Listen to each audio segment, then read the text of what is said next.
Bueno, a ver. Ahí están viendo mi pantalla, ¿no? Sí, perfecto.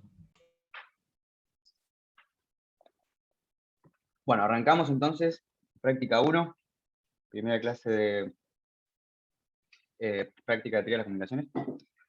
Ustedes ya tuvieron la teoría de todo lo que sería la primera práctica, que es una primera parte que es espacio de señal y la segunda que es inferencia estadística.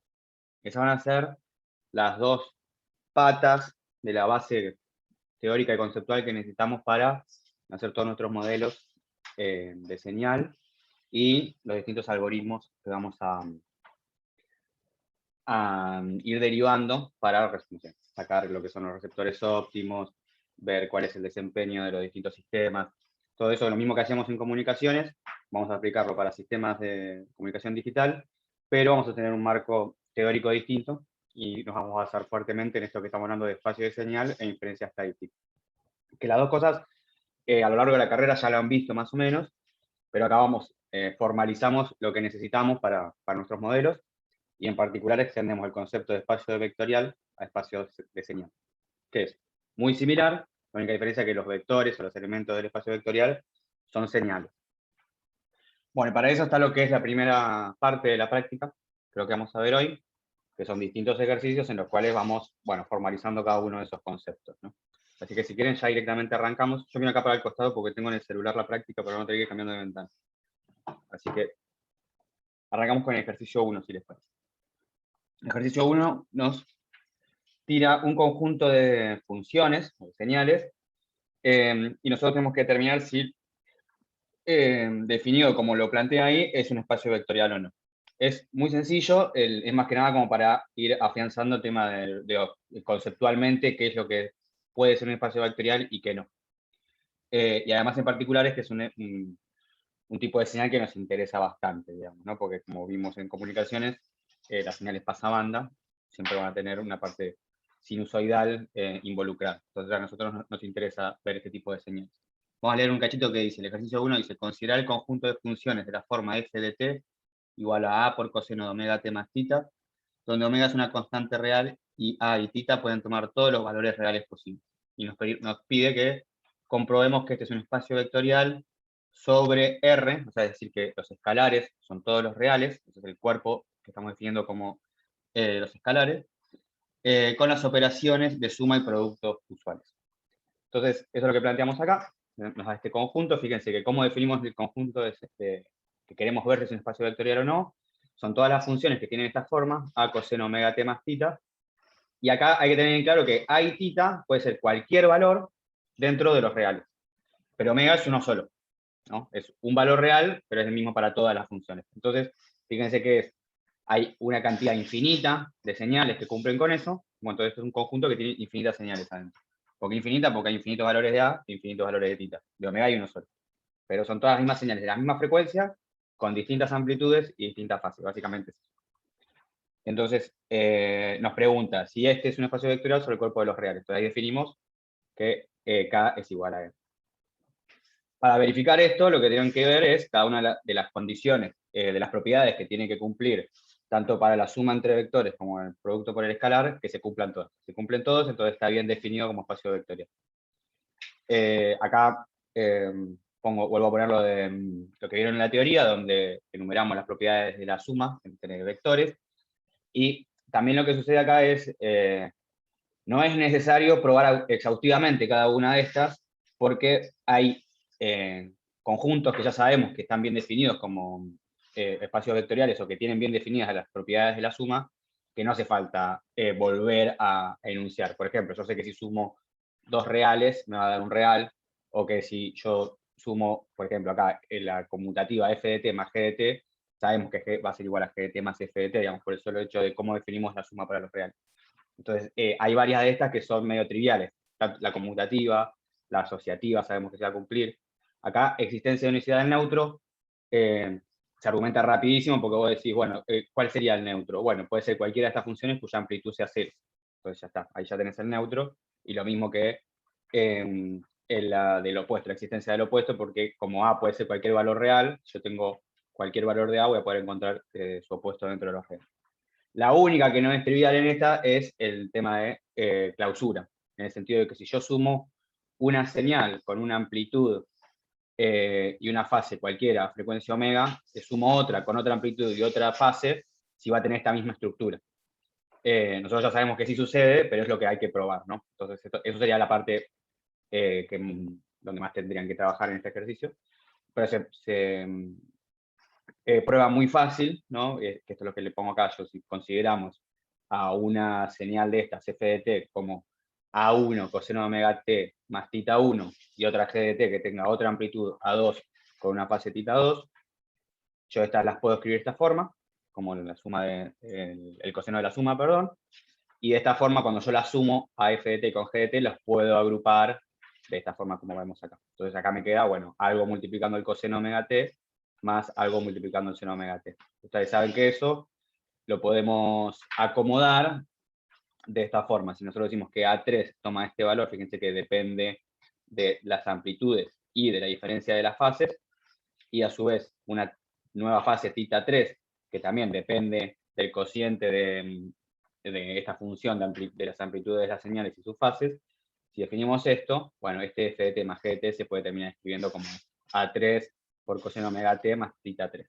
¿Qué quiere decir? Que, y acá lo que vemos también es que tanto A3 como tita 3 van a terminar perteneciendo a los reales. Porque si A1, A2 y los valores de tita son reales, esta función va a ser real, esta función va a ser real. De esa forma, podemos decir entonces que f de t más g de t cumple exactamente las mismas condiciones que le estamos pidiendo a las señales que forman parte de este conjunto, entonces podemos decir que pertenece al espacio. Entonces ahí probamos que la propiedad de clausura se cumple. Yo voy medio rápido porque vamos a ver todo, pero si cualquier cosa aprovechemos que estamos en vivo y me frenan. Pero dentro de esto es rápido. Lo mismo sucede con la propiedad del producto por un escalar. En este caso, lo que se tendrían que convencer es que si yo multiplico por acá recordemos que el cuerpo son los reales, entonces si yo multiplico cualquiera de estas señales por un escalar real, bueno, la amplitud también va a terminar dando real, va a tener la forma de coseno omega t más tita, no va a cambiar en nada, digamos, siempre termina perteneciendo al mismo espacio que definimos. Y después las demás son también las propiedades que podríamos ya están heredadas de los reales, digamos, la asociativa, la existencia del neutro, todo eso lo podemos ir definiendo. Entonces, ahí directamente ya es cuestión de que vayan viendo cada una e interpreten en qué consistirían para estas señales en particular y ya directamente se prueba. Acá pueden llegar a ver que en algunos lados, fíjense que, por ejemplo, acá en la asociativa, ¿no? Donde estamos diciendo que alfa más beta por f de t es igual a alfa por beta perdón, dije bien, alfa por beta por f de t es igual a alfa por beta por f de t. Acá fíjense que hay una sutileza que es, capaz que Javi ya lo dijo en la teoría, pero acá tenemos, dentro del paréntesis tenemos beta por f de t, estamos multiplicando un escalar por un vector. Ese es el producto por un escalar. El resultado de eso es un vector. Y después estamos multiplicando por otro escalar. Entonces, estas dos operaciones son productos entre escalares y vectores. Sin embargo, acá estamos teniendo un producto que es escalar por escalar. Este sería el producto con el que tiene que estar equipado el cuerpo. Entonces son dos productos distintos. Entonces puede ser que en algunos libros lo vean con una notación distinta. Pero es por el hecho de que uno es el producto por el escalar y otro es el producto entre escalares. Como acá son todos reales y la operación producto es la misma, ni siquiera los diferenciamos. Pero podría haber algún lugar donde se diferencia. Pero después me parece que ahí ya queda todo definido. Entonces podemos decir, listo, este B, considerándolo en cuerpo de los reales, es un espacio vectorial. El único caso en el que podría no haber sucedido esto es, por ejemplo, perdón, no es el único caso, es un ejemplo. Es, por ejemplo, si hemos dicho que el cuerpo eran los complejos.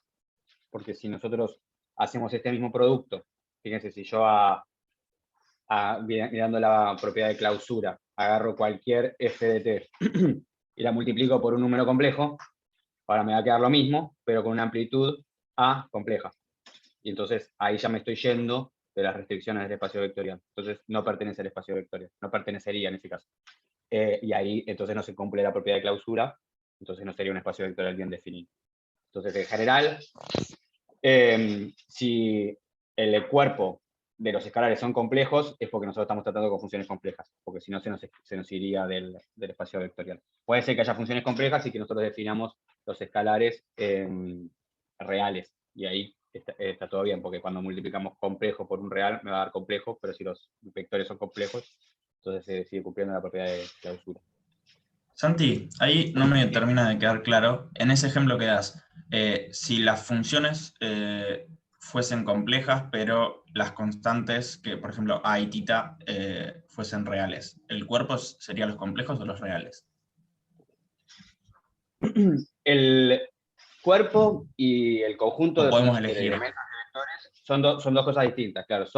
No es que lo elegís, sino que es cómo se define el espacio vectorial. Vos, lo que Ok. nosotros vamos a hacer con esto, nosotros vamos a agarrar un problema, el que sea, no sé, quiero ver cuál es la forma de modular los datos en un sistema BPSK.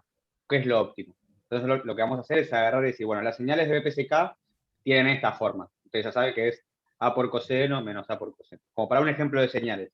Entonces ustedes lo que tienen que pensar es, bueno, ¿esto en qué espacio de señal lo puedo representar? Ustedes van a decir, bueno, ahora lo que vamos a ver es que una base apropiada para ese tipo de señales es coseno y seno, por ejemplo. Y los escalares van a ser cuáles son las coordenadas que toman. O sea, de esa forma es como nosotros vamos a representar las señales. Entonces tenés que pensar, bueno, cuáles son los escalares que me van a servir en ese sentido. Entonces vos vas proponiendo, es como cómo vamos armando el modelo para poder representar las señales que a nosotros nos interesan. Acá porque Entonces el cuerpo estamos bien, como en la práctica, estamos aprendiendo con esto, entonces nosotros lo que hacemos es, bueno, vamos definiendo distintos espacios vectoriales y vamos identificando si están bien definidos o no. claro, bien. Entonces el cuerpo sería en donde están contenidas las coordenadas. Serían claro, el espacio, el conjunto en el que viven las coordenadas. Después, Bárbaro. en los vectores van a ser, bueno, los elementos que forman a ese espacio, y dentro de esos elementos van a haber algunos que me van a poder permitir generar todo el espacio, que son los elementos de la base. Que es lo que hablamos. Entonces, Bien, siempre bárbaro. haciendo combinaciones lineales de la base y pesándolo por escalares, deberíamos poder generar todo el espacio. Buenísimo. Vamos al B, donde me dice, guarda que está entrando, ahí está. El B me dice comprobar que este conjunto B es una base del espacio vectorial que definimos antes. Entonces, fíjense que el conjunto que me da es coseno omega t, seno de omega t. ¿Qué debe cumplir para que sea una base de este espacio? Por empezar, todos los elementos del espacio que estamos analizando tienen que poder ser generados por una combinación lineal de estos dos. Entonces, cualquier f de t que yo plantee lo voy a tener que poder escribir como una combinación lineal de coseno omega t y seno omega t. Y precisamente lo que hablábamos recién, los pesos que le pongo en esa sumatoria van a ser coeficientes que pertenecen al cuerpo. Y por otro lado, además, el conjunto B debe ser linealmente independiente. ¿Esto por qué? Porque yo podría agregar, no sé, coseno omega t, seno omega t, 2 seno omega t, menos coseno omega t, y podría seguir generando eso, y siempre esos van a ser con combinación lineal de esos valores, de esas funciones, voy a poder generar lo que calcula estas funciones, si efectivamente eso sucede.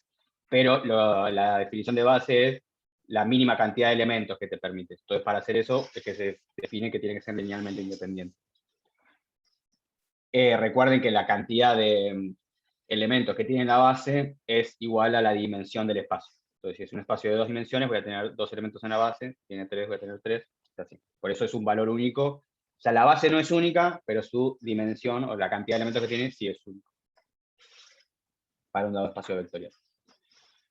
Entonces, primero miremos la primera condición, a ver si efectivamente podemos escribir cualquier f de t como una combinación lineal de coseno omega t y seno omega t. Y eso es sencillo, de vuelta, es el mismo procedimiento que hicimos antes, donde escribimos a cualquier f de t de esta forma, utilizando el coseno de la suma.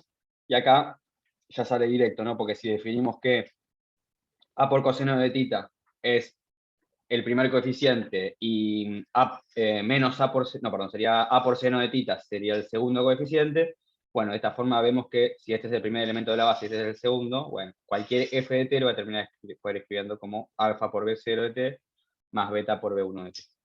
Entonces fíjense que con un coseno y un seno, yo jugando con sus amplitudes, que es esto de alfa y beta, puedo generar una sinusoide que tiene cualquier amplitud real que yo quiera y cualquier fase tita que yo quiera. Entonces, cualquier sinusoide que nosotros quisiéramos representar, subiendo y bajando las amplitudes del coseno y el seno y sumándolos, generamos esa sinusoide que nos interesa.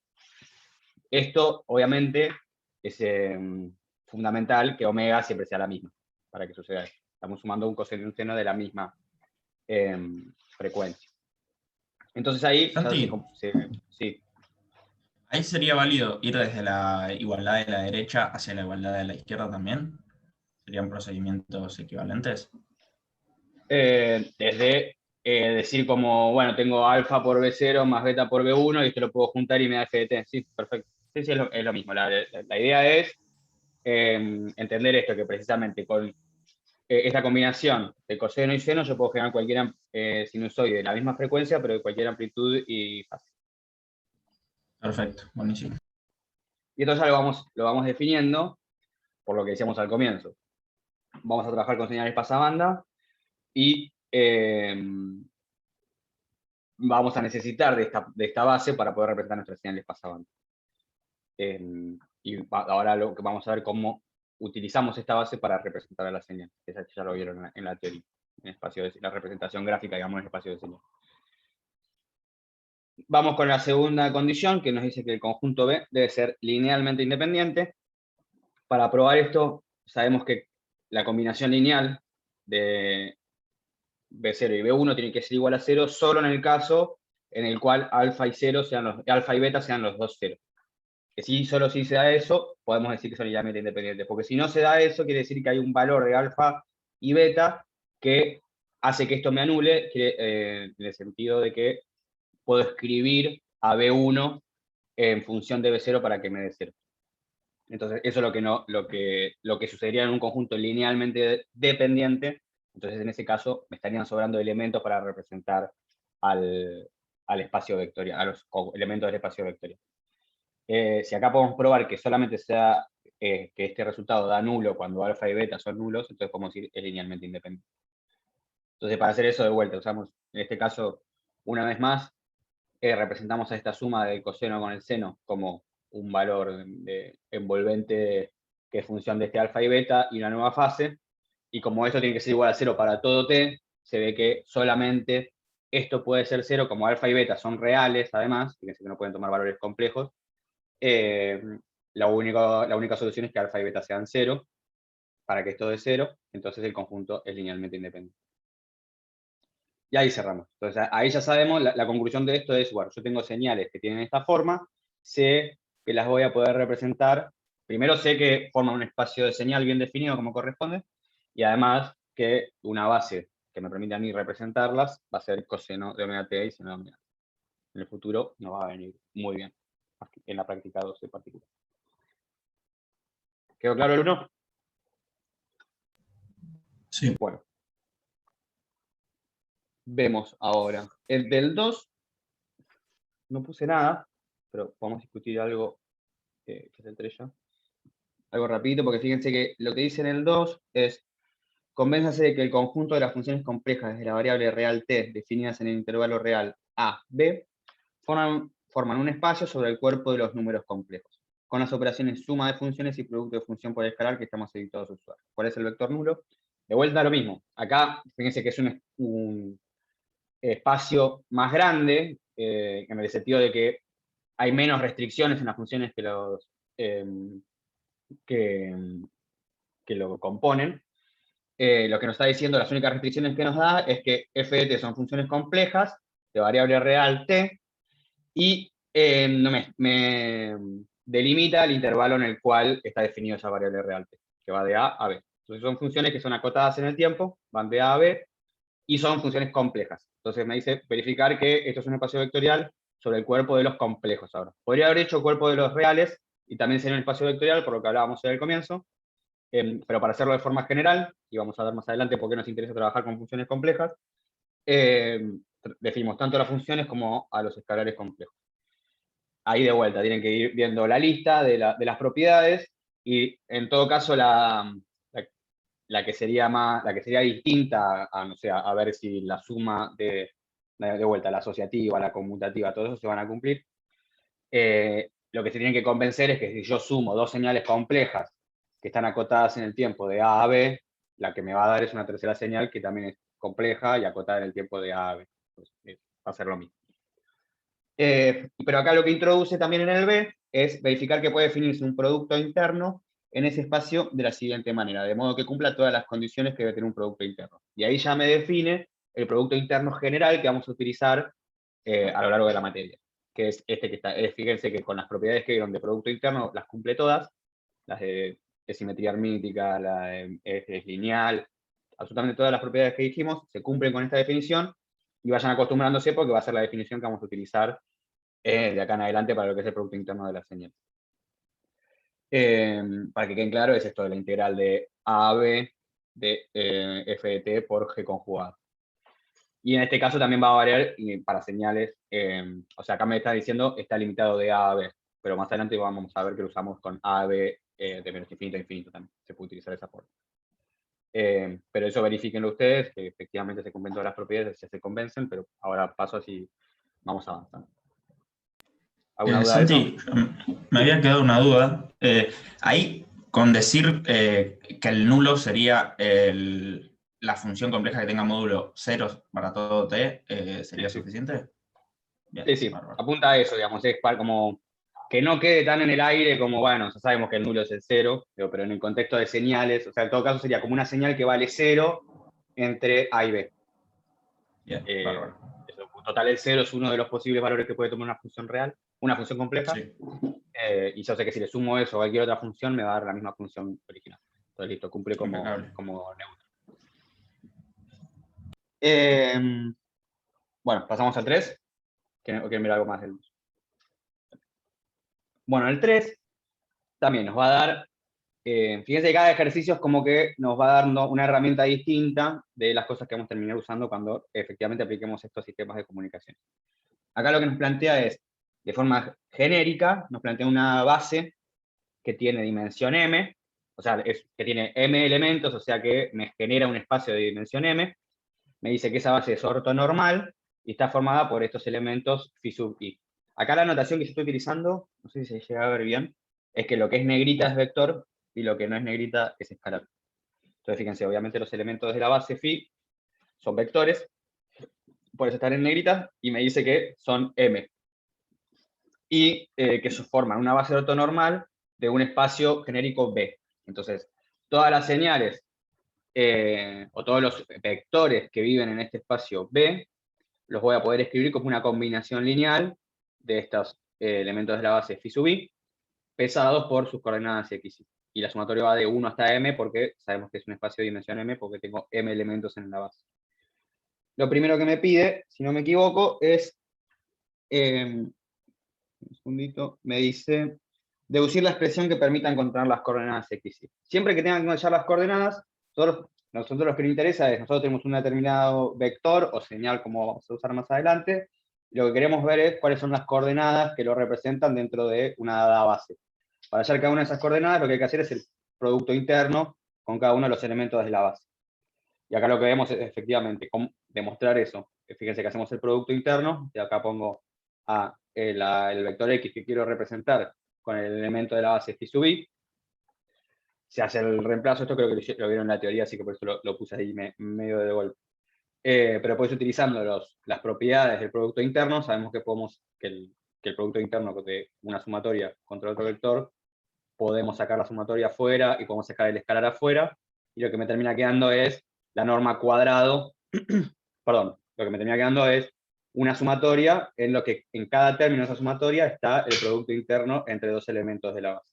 Como dijimos que son ortonormales, sabemos que el único que no va a ser 0 es cuando i es igual a j.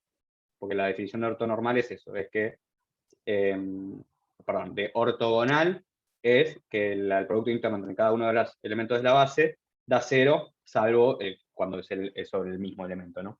Que eso lo que me da es la norma cuadrada. Y como es ortonormal, esa norma cuadrada da 1. Entonces, en este caso, eso es la conveniencia de trabajar con una base ortonormal sobre una ortogonal. Las dos nos permiten representar y hallar las coordenadas de forma muy sencilla, porque sabemos que como todos los elementos de la base son ortogonales, yo hago el producto interno de la señal o del vector con uno de esos elementos, y me va a dar la coordenada en esa dirección. Ahora, si es ortonormal, no me tengo que preocupar por la normalización, digamos, por cuál es la norma cuadrada del elemento de la base. Esa es la gran ventaja. Ahora, en toda esta primera parte siempre nos vamos a estar preocupando por, bueno, a ver esta señal, en qué base lo estoy representando, si es ortonormal o es ortogonal o no. Pero a medida que vayamos avanzando en la materia, después ya vamos a siempre suponer que estamos trabajando con una base ortonormal. Directamente ni siquiera le vamos a decir cuál es la base. En algunos ejercicios directamente es cuando ustedes tienen esta constelación y no saben cuál es la base, pero ustedes lo que tienen que suponer es que esa base es ortonormal.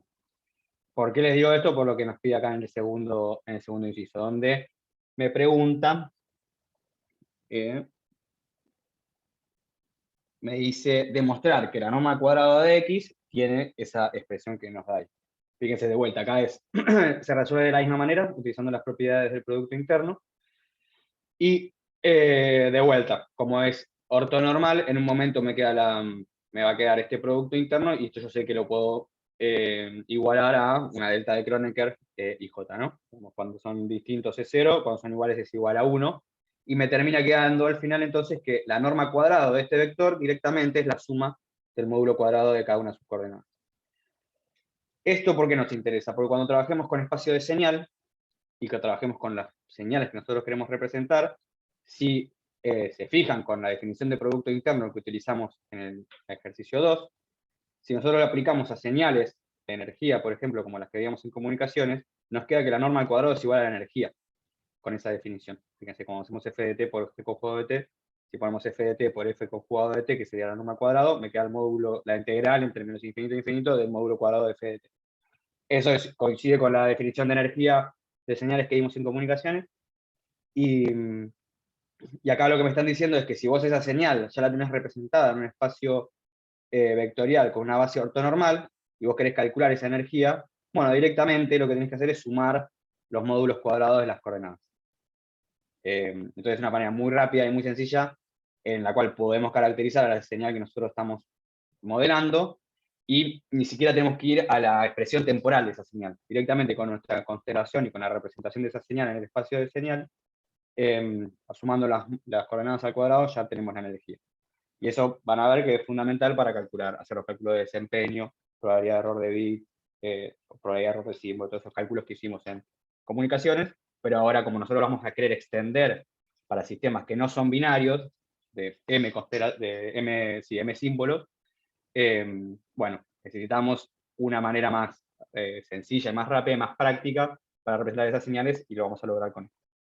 Entonces, esto es lo que yo le decía, que vamos siempre en general a suponer que trabajamos con una base ortonormal, a menos que digamos lo contrario. Entonces, cuando tengo una constelación, va a poder decir, bueno, la energía de esta señal que está representada en este espacio, la calculo como la suma de los módulos cuadrados del coordenadas. Esto se puede relacionar como la expresión a la que hemos llegado de la potencia de una señal periódica representada por su serie de Fourier. Bueno, ahí, fíjate que vos solamente a las señales periódicas les podés calcular la serie de Fourier. Entonces ahí podemos decir, bueno, si yo pienso en el espacio vectorial de funciones periódicas, a las cuales yo le puedo representar con una serie de Fourier, ahí estás armando un conjunto de señales, y fíjate que precisamente como puede tener una representación de serie de Fourier, los exponenciales complejas, los armónicos de la serie de Fourier, pueden ser una base ortogonal de ese sistema. Entonces, si esas exponenciales complejas vos las escalás de forma adecuada para que si yo le calculo el producto interno me dé 1, entonces puedo decir, bueno, defino como base ortonormal del espacio, va a ser una base que tiene infinitos elementos, porque son infinitos armónicos, en general, ¿no? Y si están bien escalados, vas a poder decir que es una base ortonormal, porque además esas exponenciales complejas, si vos le calculas el producto interno entre dos que tienen una relación armónica, te va a dar 0. Y entonces ahí, sí, los escalares que te pesan a los distintos elementos de la base son los coeficientes de la serie de Fourier. Entonces, si vos querés Ahora, si vos eso lo tenés bien escalado para que cada uno de esos exponenciales tenga norma 1, bueno, si querés calcular la potencia de la señal, bueno, te va a terminar quedando como la suma de los coeficientes al cuadrado.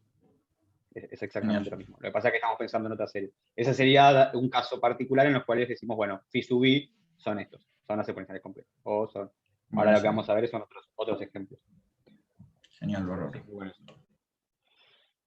Bueno, y veamos el C, que este también es como más para ir introduciendo el concepto de proyección y también la idea de que nosotros en teoría siempre podemos definir un espacio vectorial y su correspondiente base, pero después en la práctica no siempre vamos a utilizar eso para representarlo, esa base, por ejemplo, en caso de que sea una base de muchos elementos. Hay veces en las cuales nosotros vamos a terminar utilizando la representación más cercana que podamos, y eso a veces implica, en vez de considerar la dimensión total del espacio, trabajar en un subespacio. En particular lo que nos dice es CAB sub n igual a este conjunto que nos pone acá de phi sub i, que es exactamente el mismo que el original, la diferencia es que en vez de ir a abarcar todos los valores hasta m, va hasta n, que puede ser menor o igual a m. Entonces es el mismo conjunto, pero con igual o menos elementos. Y nos dice, el mismo genera obviamente un subespacio de B, que llamaremos Bn. La proyección ortogonal de X sobre Bn es, eso que nos define ahí, analizar qué sucede con la norma del vector diferencia a medida que n aumenta. ¿Qué conclusión puede sacar? Bueno, acá yo ya cambié la notación porque le puse x tilde al xn, pero la idea es la misma. Fíjense que acá lo que nos dice es, tenemos un espacio vectorial que sabemos que tiene dimensión m. Entonces necesito m elementos de la base para poder representar cada uno de estos x. Ahora me habla de un subconjunto de esos elementos de la base que van de 1 hasta n, entonces me va a estar representando un subespacio de B. O sea, todo lo que represente este conjunto B sub n va a estar involucrado o va a estar incluido en el conjunto que me genera B, en el espacio vectorial que me genera B. Entonces, eso quiere decir que el espacio que genera Bn es un subespacio de B. Cada uno de los elementos que viven en el subespacio generado por Bn lo voy a poder escribir de esta forma. Fíjense que es igual a los elementos que viven en B, pero con la sumatoria que va hasta n. Y esto nosotros lo que llamamos que es la proyección del vector x en el subespacio generado por Bn. ¿Cómo lo verificamos esto? O cómo lo visualizamos, podemos pensar un caso muy sencillo, que es en el cual tenemos un sistema de 3 dimensiones, m igual a 3, y pensamos en uno de los dos planos, en uno de los 3 planos posibles, digamos, formados por los elementos de la base, considerando, por ejemplo, n igual a 2. Entonces, acá en el gráfico este ven que claramente en negro tendríamos el vector x, que vive en el espacio tridimensional formado por φ1, φ2 y φ3, pero podemos hacer su proyección en este plano, que es un subespacio de 2 dimensiones, incluido en el espacio generado por φ1, φ2 y φ3. Y como lo obtenemos, como, bueno, la combinación lineal de φ1 con φ2. Entonces, fíjense que al estar dejando fuera elementos de la base para poder representar a x, lo que termino teniendo es una proyección, que es una representación incompleta del vector o señal original, pero es lo mejor que puedo hacer en este subespacio que se incluye en el espacio original. Esto va a ser, cuando hacemos esta proyección ortogonal, es la representación de mínimo error en este espacio, en este subespacio. Y cuando analizamos eso, ahí tenemos que introducir el concepto de error, que es precisamente la diferencia entre el vector original y su proyección, que es esto que vemos acá, x menos x tilde. Gráficamente es esta diferencia que está acá. Fíjense que para nuestro caso nosotros tendríamos que x es x1 por φ1 más x2 por φ2 más x3 por φ3. Mi x tilde es x1 por φ1 y x2 por φ2. Entonces, ¿cuál es el error? Bueno, es x3 por φ3, es lo que me falta. Como la base es ortonormal, y nosotros en el inciso anterior aprendimos a calcular cómo es la energía de un vector en una base ortonormal, bueno, es muy sencillo calcular cuál es el valor medio cuadrático de ese error, que sería como la energía de este vector error. Y ahí lo vemos que, esperen que como tengo las ventanas acá, ahí. Fíjense que Entonces, si nosotros queremos calcular cuál es ese error cuadrático, me va a quedar la sumatoria, que va desde n más 1 hasta m del módulo cuadrado de esas coordenadas de la representación del error. Mira, hay más gente. Yo te estaba viendo muy pocos. ¿Cómo andan, Mariano, Hugo? No me aparecían en la ventana. Entonces, de esa forma, podemos caracterizar, bueno, cuán grande es el error en nuestra representación de la señal en este nuevo subespacio. Un ejemplo que vamos a ver más adelante, en el cual se aplica esto, es, por ejemplo, si nosotros queremos representar una señal continua a través de sus muestras, nosotros sabemos que podemos muestrearla, si está todo bien hecho de acuerdo al teorema de muestreo. Bueno, si se muestrea de forma apropiada, vamos a poder representarla unívocamente a través de sus muestras, como dijimos. Ahora, si tenemos una señal que tiene soporte infinito, va de menos infinito a infinito, vamos a necesitar infinitas muestras. En la práctica no hacemos eso. Vamos a tener una representación finita de las señales.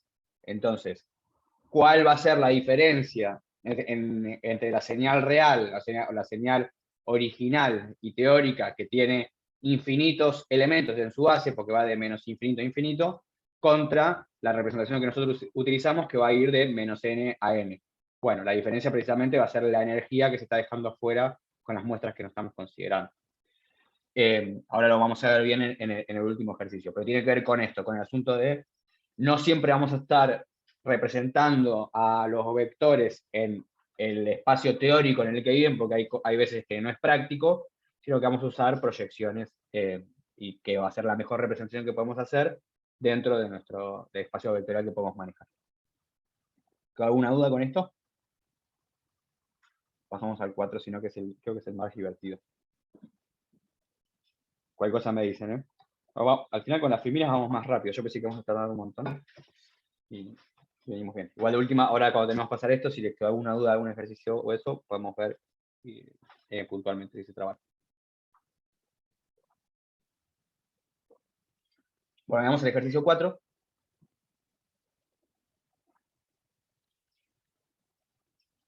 ¿Qué dice? Nos dice, consideremos el espacio formado por las funciones reales de la variable t definidas en el intervalo 0,3 sobre el cuerpo de los reales, con producto interno definido por la integral, esa que nos dan ahí. Fíjense que esa definición de producto interno, la que aparece acá, coincide con la que ya habíamos introducido en B, donde A y B son 0 y 3, y acá como las funciones son reales, bueno, g de t no está conjugado, pero coincide exactamente con esa misma definición. Entonces acá nos habla, fíjense, en general, estamos hablando de un espacio vectorial B, que son cualquier función de variable t definida entre 0 y 3, que me termina dando un valor real, ¿no? Es una función real de variable t. Y la única restricción que se está poniendo es que tiene que estar definida entre 0 y 3. Y además nos dice, bueno, lo equipamos con este producto interno, con esta definición, y lo analizamos sobre el cuerpo de los reales. Obviamente acá, si estuviésemos definiendo sobre el cuerpo de los complejos, no estaría cumpliendo con la propiedad de clausura y no estaría bien definido el espacio vectorial.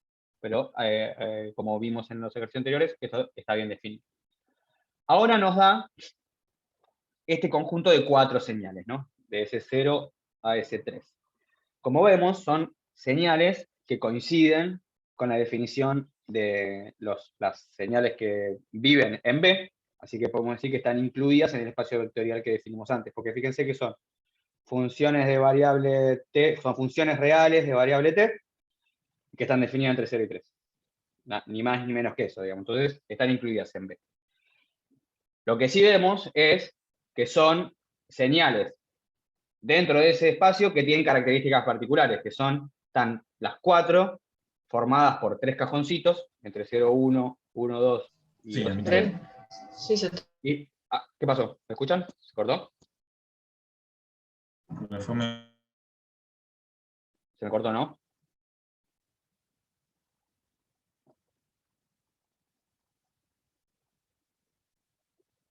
Hola, hola. Sí. A ver. Ahí está. Sí, se fue. Estás muteado. Lo único. Ahora sí. Ahí estoy. De vuelta. Ahí sí. Cosa. Vuelvo a compartir. No sé en dónde me quedé. ¿Hasta dónde llegaron a escuchar? Perdón.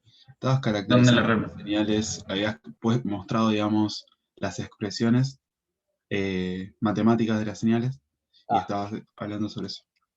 Bueno, lo que les comentaba entonces, estas 4 señales están incluidas dentro del espacio vectorial grande este que estamos haciendo, este espacio B, pero lo que vemos es que las 4 tienen características comunes en las cuales están definidas como 3 cajoncitos de ancho 1, que van de 0 a 1, 1 a 2 y 2 a 3, y la diferencia entre cada una de ellas son las amplitudes que tienen esos 3 cajoncitos.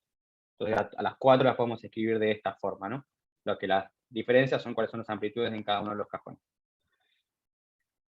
Ahora lo que nos interesa es, lo que vemos es, ya podemos anticipar, es que como combinación lineal de estas señales, no estamos diciendo que son una base, pero si nosotros agarramos a estas 4 señales y hacemos combinaciones lineales utilizando los elementos del cuerpo, vamos a poder generar otras señales de estas mismas características y que todas ellas van a estar incluidas en el espacio B, porque van a ser siempre definidas entre 0 y 3, pero van a generar un subespacio dentro de esas veces, que van a ser todas estas señales que tienen estas mismas características que están acá.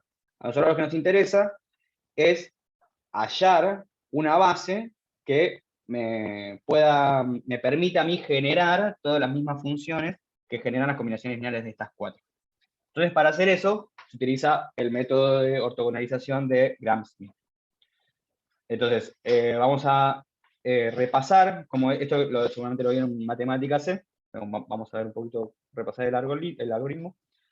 Antes, lo que me interesa es que nos quede claro lo siguiente. Nosotros tenemos acá definido este producto interno, que sabemos que funciona como definición de producto interno porque lo vimos en el B, pero lo que tiene en particular es que para estas señales es muy sencillo calcular, pero fíjense, acá sería con un, me distraje porque acá sería con un más, me parece, ¿no? Si acá se me escapó un menos, sería como un más. La idea es como que sea alfa más beta más gamma, y van cambiando dependiendo de cuál es la señal. Y fíjense que como son todas que tienen esta estructura de 3 cajoncitos con una determinada amplitud, y esos cajoncitos tienen ancho 1 en el tiempo, entonces cuando yo hago el producto y calculo la integral, en definitiva lo que me termina quedando es la suma de los productos de esas amplitudes, cuando calculo el producto interno entre 2 señales distintas. Eso queda claro, ¿no? Porque es, por ejemplo, si yo quiero calcular S0, el producto interno entre S0 y S1, yo voy a hacer el producto de estas dos y calcular su integral. Bueno, pero como cada uno de estos segmentos tiene ancho 1, bueno, la integral del primer segmento sería menos 1 por 2 por 1, que es el ancho. Entonces me queda menos 1 por 2, más menos 2 por 3 por 1. Entonces es más menos 2 por 3. Entonces directamente lo que vamos haciendo es calculando los productos internos, multiplicando las alturas de los cajoncitos que corresponden a cada uno de esos intervalos. Entonces es sencillo hacer los productos internos, no tienen que ponerse a plantear integrales. Fíjense, y si quieren ya lo podemos ir pensando un poco, que es lo mismo, es muy similar a si nosotros planteáramos el espacio vectorial R3. R3 sería un espacio vectorial en el cual los vectores tienen 3 dimensiones, entonces están representados por 3 coeficientes, y que en general el producto interno termina siendo definido como eso, como la suma de los productos de los coeficientes en cada una de las dimensiones. Entonces acá nosotros pensamos como que el cajón de 0 a 1, de 1 a 2 y de 2 a 3 son los 3 elementos de la base, podemos pensar que las alturas son las coordenadas. Entonces, hay una analogía, hay un isomorfismo entre el espacio vectorial que nos puede representar estas señales con R3. Entonces eso ya nos da una pista. Por ejemplo, puede tener 4 elementos la base que representa a este espacio de señal? No. Ya sabemos que no. ¿Por qué? Porque si claramente, o sea, lo estamos haciendo medio a ojo, ¿no? Pero claramente nos estamos dando cuenta que no hay mucha diferencia entre el espacio vectorial R3 y el que generan estas señales. La diferencia es qué es lo que representan, porque acá estamos hablando de señales temporales y R3 puede ser cualquier otra cosa. Pero ya, si sabemos que las variaciones se están dando en un espacio de 3 dimensiones, no va a haber 4 elementos de la base. Entonces ya sabemos que uno de estos nos va a sobrar. cuando apliquemos Gram-Schmidt, no nos tendría que sorprender que uno de los elementos de la base nos dé 0. ¿Por qué? Porque acá hay uno que claramente está sobrando. Porque a uno de estos 3 seguro lo podemos escribir como combinación lineal de los otros 3. Entonces ahora sí, empecemos con el método de ortogonalización. El primer paso es tomar uno de los... O sea, la idea es la siguiente. Nosotros tenemos un conjunto de señales y queremos hallar, a partir de esas señales, otro nuevo conjunto que sea ortogonal y que me represente al mismo, o que me genere el mismo espacio que generan esas señales. Entonces la idea es ir a partir de esos valores, de esas señales, ir ortogonalizando para que me quede el conjunto de forma ortogonal. Y después, si queremos, lo normalizamos para que sea ortonormal. El primer paso es tomar uno de esos elementos. Es decir, como punto de partida, agarro una señal. Entonces, por orden, digo, bueno, B0 de t es S0 de t, donde S0 es esta que está acá. Ese es mi primer elemento de la base. ¿Cómo hallo el segundo elemento? Bueno, tomo el otro elemento de la base, del conjunto de señales que yo quiero ortogonalizar, y lo que tengo que hacer es sacarle la proyección sobre el primer elemento de la base. Entonces yo le resto esa proyección, lo que me termina quedando es ortogonal al primer elemento. Es tan sencillo como eso. Yo tengo dos vectores que no son ortogonales, lo que tengo que hacer es a uno de ellos quitarle la proyección sobre el otro, sustraerle esa proyección sobre el otro, para que me quede ortogonal. ¿Se me cortó de vuelta? Se me cortó de vuelta.